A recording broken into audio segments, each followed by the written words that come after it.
Alright, hey guys, just want to open up my Evernote and show you what it looks like. Okay, here we go. I'll start with our notebooks. Right now I've got two notebooks going on.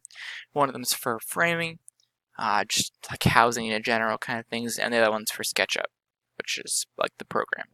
We'll start with SketchUp. Okay, right here I have a couple of things that are popping into my mind about things like this is a link that is to the SketchUp app, which is why it's marked under the bookmark link. So if I were to search for something under link, it'd come up with this because it's been linked. Okay, this is an image, just something somebody had made in SketchUp through importing objects or creating them individually.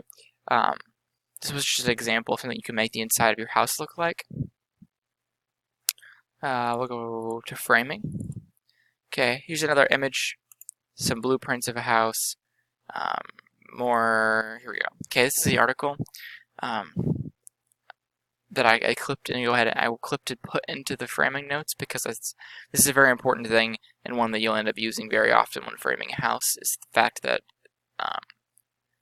the studs in a wall are 16 inches on center, which means that from the middle of one to the middle of the next one, they're 16 inches apart.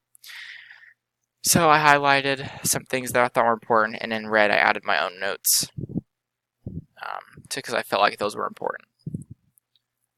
Which I also stated here, and then I supported with the article.